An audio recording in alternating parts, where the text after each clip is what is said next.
तो वहीं जैसलमेर के चांदन कस्बे में सुसाइड की कोशिश कर रहे पति की जान बचाने वाले पुलिस कांस्टेबल खीम सिंह का पैतृक गांव पहुंचने पर स्वागत हुआ। लाठी गांव में ग्रामीणों ने उन्हें फूल माला पहनाई। खीम सिंह 20 अगस्त को युवक की जान बचाने के दौरान खुद तेजाब से झुलस गए थे, लेकिन हिम्मत न हारते हुए उसे सुरक्षित अस्पताल पहुंचाया। इसके बाद कांस्टेबल का भी एक निजी अस्पताल में इलाज चल रहा था। ग्रामीणों ने खीम सिंह की निडरता और सूझबूझ की सराहना करते हुए उन्हें गैलेंट्री अवार्ड से सम्मानित करने की मांग की है। 20 अगस्त को जैसलमेर सदर थाना के चांदन चौकी में एक व्यक्ति द्वारा एसिड पीकर आत्महत्या कर रहा था, जिसमें हमारे लाठी गांव के चांदन चौकी में जैसे वर्तमान में ड्यूटी कर रहे खीम सिंह भाटी वहां पहुंचकर अपनी जान जोखिम में डालकर उस व्यक्ति की जान बचाई, जिसमें खुद भी कुछ काफ़ी चोटिल हो गए, जिसमें काफ़ी लोगों ने ये भी देखा, सराहना भी की कि पुलिस हो तो ऐसा हो, जिसमें हमारे लाठी गांव में सभी में उत्साह की लहर है कि हमारे लाठी के सिपाही ने बहुत ही अच्छा काम किया। लाठी के कांस्टेबल खीम सिंह भाटी जी ने, जो चांदन चौकी में पदस्थापित है, एक पति पत्नी के विवाद में एक व्यक्ति ने तेजाब पीकर अपनी जान गंवानी चाहिए, तो कांस्टेबल खीम सिंह जी ने बीच में पड़ के उसकी जान बचाई, उनसे तेजाब छीना और इस छीना झपटी में इनको भी काफ़ी घायल हो गए। गत 20 अगस्त को हमारे लाठी गांव के गौरव एवं वर्तमान में पुलिस चौकी चांदन में पदस्थापित कांस्टेबल खीम सिंह भाटी द्वारा तेजाब पीकर आत्महत्या करने वाले व्यक्ति को बीच बचाव में जाकर उनकी जान बचाई, जिसमें वो स्वयं गंभीर रूप से घायल हो गए। उनके द्वारा किए गए इस पूर्ण कार्य से हम सभी ग्रामवासी गर्व महसूस कर रहे हैं। जैसे जैसे पंचायत और नगर निकाय चुनाव नजदीक आते जा रहे हैं, वैसे ही राजनीतिक गतिविधियां भी तेज हो रही हैं। और इसी कड़ी में आज हनुमानगढ़ जंक्शन के सुरेशिया में कई परिवार भारतीय जनता पार्टी में शामिल हुए। इनमें कई परिवार वर्षों से कांग्रेस से जुड़े हुए थे और इस दौरान हनुमानगढ़ विधानसभा क्षेत्र से बीजेपी प्रत्याशी रहे अमित साहू ने इन परिवारों का माला पहनाकर भारतीय जनता पार्टी में स्वागत किया और दावा किया कि आगामी पंचायत और नगर निकाय चुनावों में बीजेपी पार्टी की एकतरफा जीत होगी। निश्चित रूप से मोदी जी की योजनाएं और आदरणीय भजनलाल जी की योजनाएं जो अंतिम व्यक्ति तक न्याय और अंतिम व्यक्ति तक उस योजना को पहुंचाने का काम भारतीय जनता पार्टी की सरकार केंद्र और राज्य में कर रही है, डबल इंजन की सरकार। उस बात से प्रेरित होके ये लोग भारतीय जनता पार्टी में शामिल हुए हैं। भारतीय जनता पार्टी का परिवार लगातार बढ़ रहा है। आने वाले बोर्ड के चुनाव में जो नगर परिषद का बोर्ड होगा, उसमें निश्चित रूप से भारतीय जनता पार्टी का बोर्ड बनेगा। हमारे 60 के 60 वार्डों में, मैं दावे के साथ कहता हूँ कि 60 के 60 वार्डों में भारतीय जनता पार्टी के पार्षद जीतेंगे। तो वहीं झालावाड़ से बड़ी खबर मिल रही है, जहां अवैध हथियार के खिलाफ पुलिस की कार्रवाई देखने को मिली है। पुलिस ने अलग अलग इलाकों से 2 युवकों को पकड़ा है। युवकों के पास से देसी तमंचा, कारतूस बरामद किया गया। रायपुर पिड़ावा थाना पुलिस ने यह कार्रवाई की है। बानौर इलाके से पुलिस ने एक को गिरफ्तार भी कर लिया है, तो दांता तिराहे से दूसरे युवक को गिरफ्तार किया गया है। आर्म्स एक्ट के तहत पुलिस ने यह मामला दर्ज किया है। ये बड़ी खबर आपको बता रहे हैं, जहां पुलिस ने अलग अलग इलाकों से 2 युवकों को पकड़ा है। तो झालावाड़ से ये बड़ी खबर आपको बता रही, जहां पुलिस ने बानौर इलाके से गिरफ्तारी की है। दांता तिराहे से दूसरे युवक को गिरफ्तार किया और अवैध हथियार के खिलाफ पुलिस की ये बड़ी कार्रवाई देखने को मिली। इन पकड़े गए युवकों से देसी तमंचों और कारतूस भी बरामद हुए हैं। फिलहाल आपको बता दें कि पुलिस ने इन दोनों को गिरफ्तार कर लिया है। बहरोड विधानसभा क्षेत्र के मांडन गांव से कांग्रेस पार्टी की जन भावना पैदल यात्रा की शुरुआत हुई।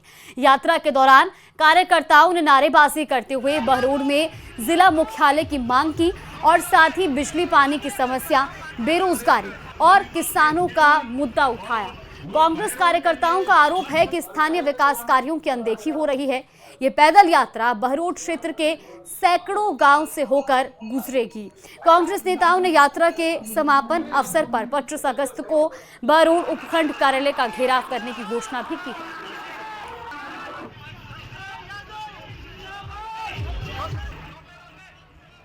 देखिए, आज पूरे प्रदेश में जिस प्रकार के हालात बने हैं, भारतीय जनता पार्टी की सरकार बनने के बाद से लेकर के आज तक जो वायदे किए थे उन पर एक पर भी खरे नहीं उतरे।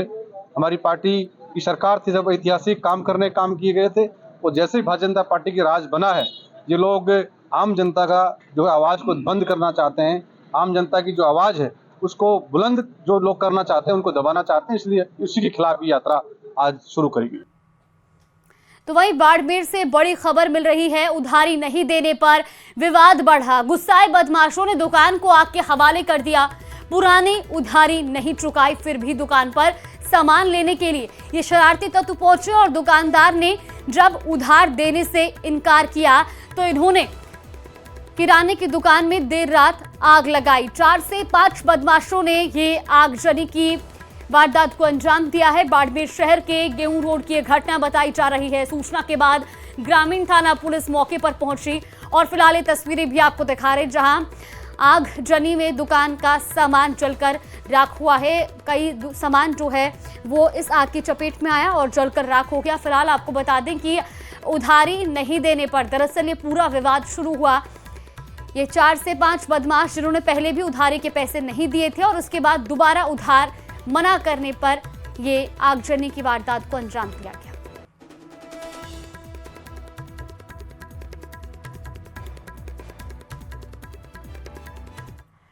तो वहीं सवाई माधोपुर में प्रसिद्ध रणथंभौर के त्रिनेत्र गणेश लक्खी मेले का 26 अगस्त से आयोजन होना है, लेकिन उससे पहले बारिश से मंदिर मार्ग का हाल बेहाल है। जगह जगह बड़े बड़े गड्ढे हो गए हैं।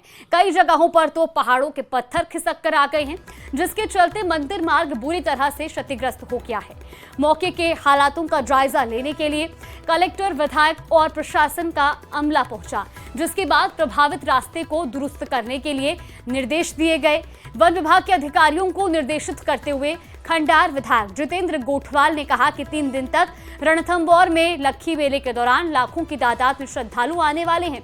ऐसे में उन्हें किसी तरह का कष्ट न उठाना पड़े।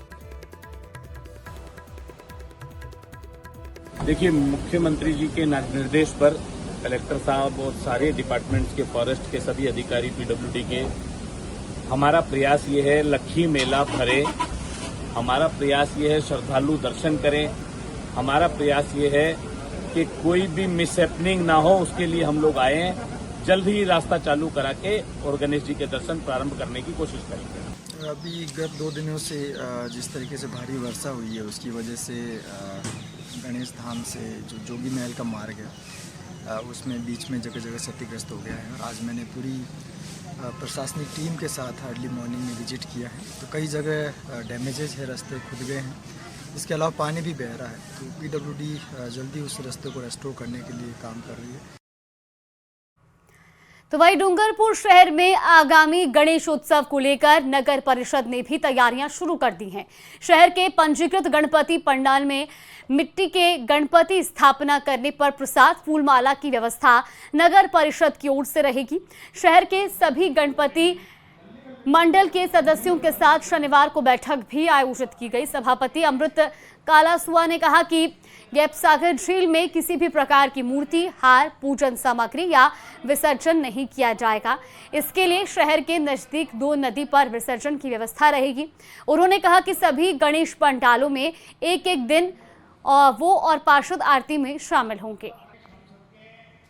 परिषद में जितने भी गणेश उत्सव से संबंधित पंडाल है, उनके सारे अध्यक्ष और महामंत्रियों को बुलाया था और उनसे निवेदन किया था कि आप जिस प्रकार से गणपति की पूजा अर्चना करते हैं, उनको मूर्ति स्थापित करते हैं 10 दिनों तक, वो मूर्ति इको फ्रेंडली हो, मिट्टी की बनी हुई हो, जिसकी वजह से पानी में विसर्जित करते ही घुल जाए पानी में और किसी प्रकार का पानी का पॉल्यूशन, वाटर पॉल्यूशन नहीं हो, इस बात का ध्यान रखें। साथ ही पेरिस और प्लास्टर से बनी हुई मूर्तियों का उपयोग नहीं करें।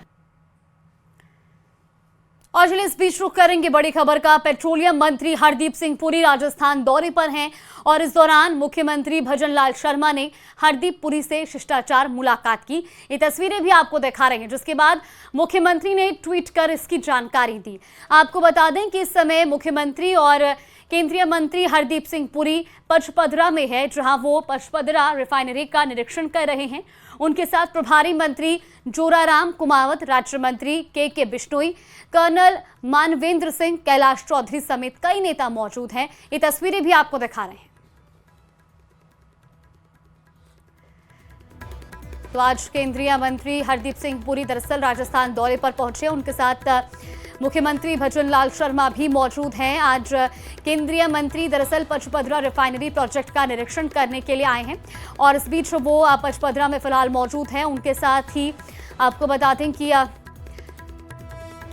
उनके साथ प्रभारी मंत्री जोराराम कुमावत, राज्य मंत्री के बिश्नोई, कर्नल मानवेंद्र सिंह, कैलाश चौधरी समेत कई नेता भी मौजूद हैं। ये तस्वीरें भी आपको दिखा रहे हैं। पचपदरा से तस्वीरें सामने आई हैं। उनके साथ मुख्यमंत्री भजनलाल शर्मा भी मौजूद हैं। इससे पहले जब वो राजस्थान पहुंचे तो मुख्यमंत्री भजनलाल शर्मा ने उनसे शिष्टाचार भेंट की और उसके बाद उन्होंने ट्वीट कर खुद इस बात की जानकारी भी दी। ये तस्वीरें आपको टीवी स्क्रीन पर दिखा रहे हैं। दूसरी ओर आप ये वीडियो देख सकते हैं जहां पर केंद्रीय मंत्री के साथ मुख्यमंत्री भजनलाल शर्मा मौजूद हैं और वो पचपदरा पहुंचे हैं।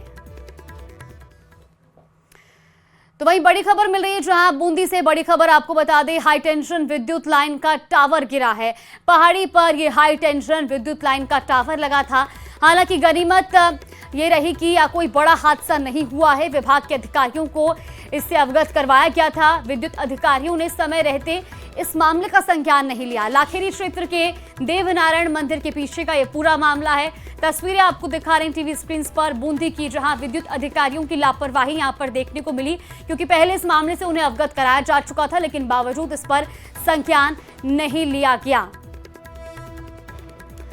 तो लाखेरी क्षेत्र के देवनारायण मंदिर के पीछे का ये मामला बताया जा रहा है, जहां हाई टेंशन विद्युत लाइन का टावर गिरा है। दरअसल आपको बता दें कि इसमें गनीमत ये रही है कि कोई बड़ा हादसा नहीं हुआ, लेकिन पहले भी इसको लेकर विद्युत अधिकारियों को अवगत करवाया गया था।